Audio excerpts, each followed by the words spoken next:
just listening to the Head of the Heart. If you haven't heard this band, check them out. I love the Amazon music. Makes me smile. I know I don't got the attractive smile, but I don't care not to be negative. I love the Head and the Heart, man. Hear them now, man. Look up their music. They've been around since, what, 2010? I didn't even know who the hell this band was. Their music is awesome. Honeybee is like a huge hit for me. Love their Seattle outside performance on Twitter, and that's how I got to know them, so thank God. Cool. Alright, now we're going to talk about Spider-Man. Oh shit, the MCU. What the fuck happened? How in the fuck do you make an agreement and say this movie has to make $1 billion? Which is impossible. Any movie agreement where you're like, a movie has to make $1 billion in order for us to keep making movies together. The movie makes the highest amount of money of any Spider-Man movie ever. Not domestically, but worldwide. It's the biggest movie. We've had Spider-Man 1, we had Spider-Man 2, we had Spider-Man 3, The Amazing Spider-Man, The Amazing Spider-Man 2. 5 Spider-Man movies. And then we get Civil War, Spider-Man Homecoming, Avengers Infinity War, Avengers Endgame, and Spider-Man Far From Home. So 5 and 5, that's 10 Spider-Man. With all that goddamn money, you'd think, Sony, everyone's getting on Sony's side saying Disney's greedy. Hey man, why the fuck is this even happening? Why isn't the guy from Sony, I don't want to say anything bad because I want to work with him, but I mean, this is something where you think the person would be fired. But you realize that he's doing his job and saying, hey man, we want some goddamn money, and we want you, Kevin Feige, to be the producer.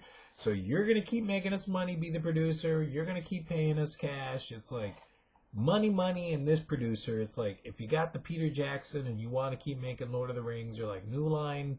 If you want to give it to Warner Brothers, which I think New Line and Warner Brothers are together. I mean, New Line and Disney. It would be like Lord of the Rings at Disney. We want Peter Jackson and we want $1 billion. How the fuck? This is a bad relationship. Already you can tell Sony is a little bit jealous. This is jealousy. They're like, oh God, we could bring Spider-Man. But let me tell you what's going to happen. This franchise is going to fail. It is going to fucking fail. Fail. This shit is going to fail, man. Fail bad. How in the fuck can you introduce the blip and now the blip doesn't exist, and then what's going to happen? Gee, I wonder what bright, genius idea they're going to think of. Into the Spider-Verse. Yeah, we're going to throw Spider-Man out of his dimension into a portal. A portal will open. He'll wake up. Something's going to happen. He's going to be in the world. He's going to be in the world that's not MCU. He's going to meet, Aunt May. That's the only character that matters. So then all his friends from this high school, where the fuck are they? Where's everybody? Where's Iron Man, who they're not going to talk about? They're not going to talk about anybody but Spider-Man. And it's going to have Tom Holland. Gee, I wonder what they're going to do. Venom and Carnage. Okay, fine. Cool. You know what? Sinister Six. It's obvious that if they're going to start Spider-Man as the Spectacular Spider-Man or the Amazing Spider-Man, they need to get John Gallagher Jr. or somebody else. John Gallagher Jr. was always my pick before Tom Holland. This was back in 2016, so they should get him. Maybe Dan Trachtenberg. Seriously, what the fuck? And I came up with a story. Which was that they could stay in the MCU as Night Monkey or as like Half Man or kind of, Iron Man armor.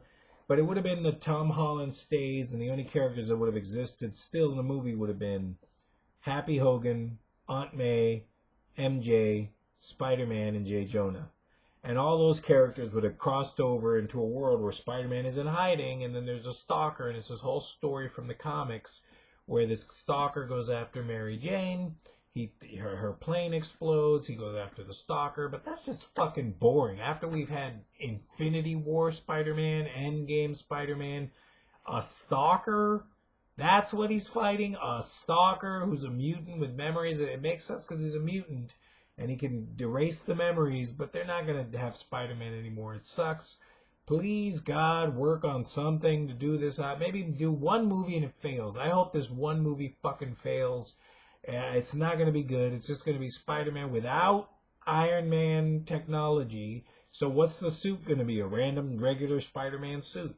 It can't have the Edith and all the technology of Stark Enterprises. This shit is going to suck. This is a stupid idea. Bad executive level decision to not continue with MCU. Even though the money, it was worth it, because you're going to make another $1 billion, maybe $2 billion. Maybe it's going to build off, because Spider-Man is the only hero that the MCU would have had to build off of, because they don't have Iron Man and Captain America. They're doing Thor, Black Panther. Wow.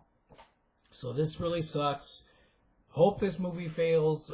Tom Holland, I know he just wants to keep playing Spider-Man. He doesn't want to quit, because he knows if he quits, then they might recast Spider-Man and do it without him. And, you know, terrible situation to be in. Stupid decision by all. This was a great franchise to continue in the MCU.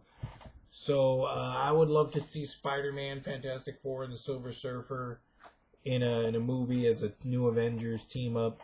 There's so much to do. Nothing will get done. Head in the Heart, man. Honeybee. Honeybee. Listen to that song. Awesome.